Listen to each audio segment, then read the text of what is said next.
Okay, so next we're going to look at one of these keyboard manual contact boards. This is that crazy thing that was connected to, there's one connected to each manual, lots and lots of wires, and I have taken these off of the organ, brought them inside because again there's snow on the ground, it is cold outside, and it's just not conducive to being outside working on this. So we're going to do it inside. So we'll have a look at these. Now, these motors, I believe we've talked about before, of course had an electrical circuit run into them. That's been cut. But what essentially would happen is the electronics would cause the motor, send a signal to the motor to pull one of the 12 contact boards, I guess you say, these little things right here, cause it to pull. And what that would do is, you can see that particular one was an 8-foot reed. See, each one of them are different. And what we're going to see on the back is their couplers. This is a system of couplers. So like this one right here, that's the 8-foot flute. Then you would have the 4-foot flute, the 2 and whatever that one is, I don't remember, 2 3/8, the 2, and then you begin with the 16-foot, probably diapason, 2 2/3, that's it.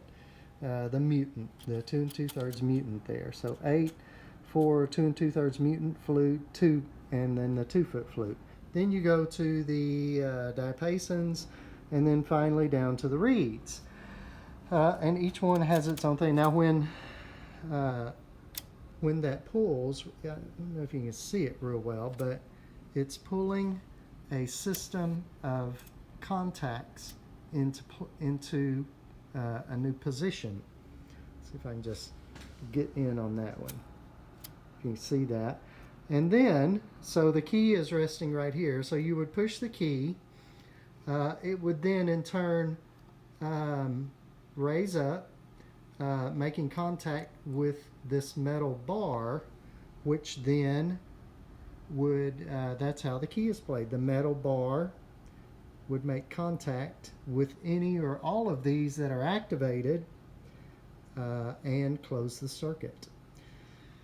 So that's how this thing would work. There's 12 of these, which means there's 12 little metal contact pieces for each note, each key.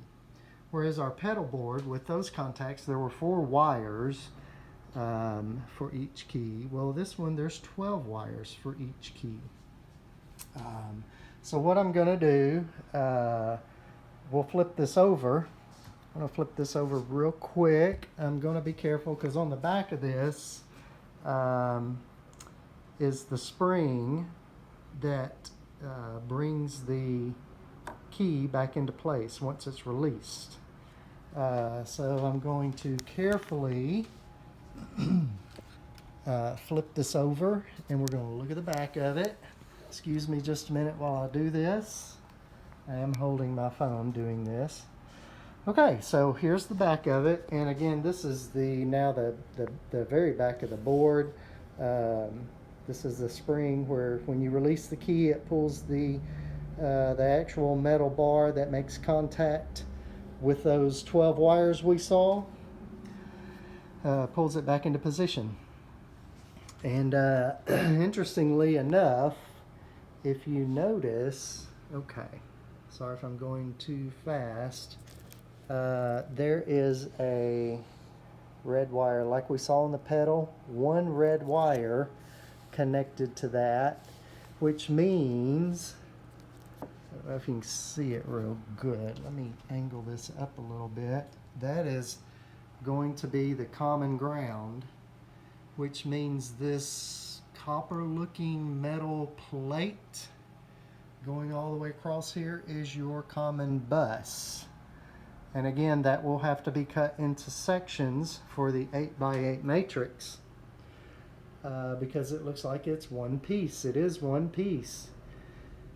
And the same thing would happen here if you don't cut it into sections. When you play middle C on here, all of these notes are connected actually. When you would play middle C, every C would sound, which could be interesting, but probably not very effective if you're actually wanting to play music and not just play around.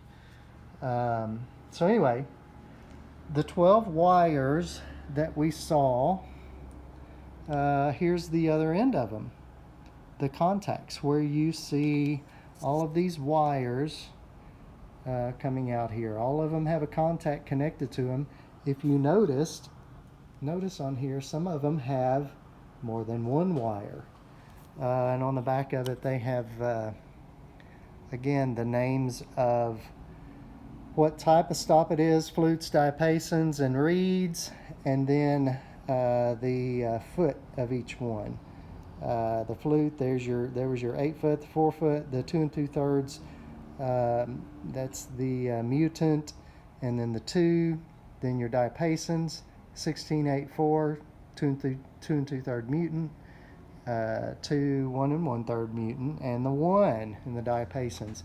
So essentially what this is doing, again, like I said, this is a system of couplers.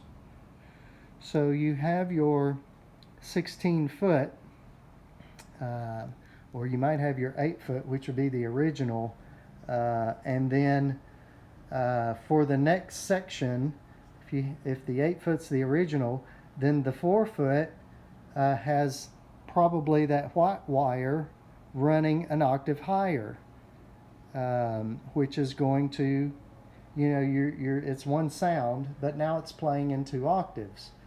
So anyway, that's how this board works. And we will not be doing it like that for any of this. We don't need 12 contact wires, but we'll probably use a couple of them for the positive, for each positive, maybe 2 or 3 for each positive, just to make it more efficient, and then we'll have our common bus that will work on, we'll figure that out and cut that into sections, and that will be our ground, and all of the rest of this is going to go.